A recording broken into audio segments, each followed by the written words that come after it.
প্রিয় শিক্ষার্থীরা, আজকে আমরা তৃতীয় অধ্যায়ের খ নম্বরের জন্য একটি কমন প্রশ্ন প্র্যাকটিস করব।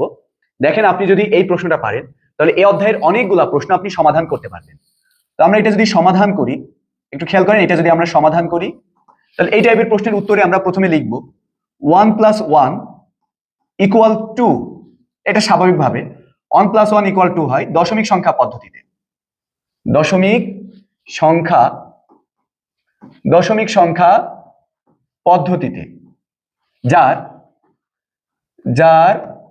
সমতুল্য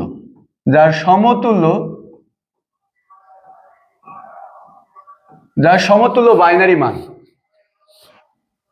10 হয়, যার সমতুল্য বাইনারি মান 10 হয়। নিচে এটি ব্যাখ্যা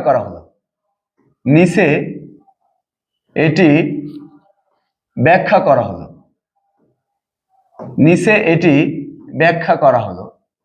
দেখেন, স্বাভাবিকভাবে 1 + 1 = কত হয়? 2।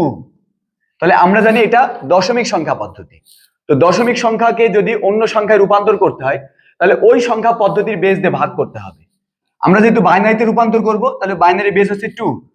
2 কে আমরা 2 যদি ভাগ করি তাহলে এখানে 1, এবং এই জায়গাটা থাকবে কি? ভাগশেষ। সেখানে ভাগশেষ কি হয়? 0। আমরা জানি সংখ্যা পদ্ধতির অঙ্ক যারা জানি, এখানে থাকে ভাগশেষ।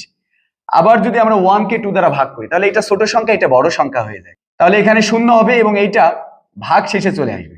তো সেই ক্ষেত্রে বোঝা যায় কি, আমরা নিচ থেকে উপর পর্যন্ত কাউন্ট করব। নিচের এটা এমএসবি এবং উপরের এটা কি? এলএসবি। সেই ক্ষেত্রে 2 এর বাইনারি কত হয়? 2 এর বাইনারি কত বলেন তো? 2 এর বাইনারি 10 হয়। কাজেই বলা যায় বাইনারি সংখ্যা পদ্ধতিতে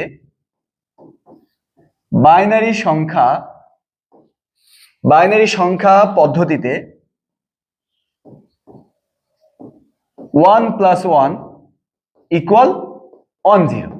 এই থিমটা যদি আপনি সঠিকভাবে জেনে যান তাহলে পরীক্ষার হলে আপনার এই রিলেটেড যে টাইপের প্রশ্ন আসুক না কেন আপনি উত্তর দিতে পারবেন। ধরেন 7 + 1 = 10 কেন? ব্যাখ্যা করো।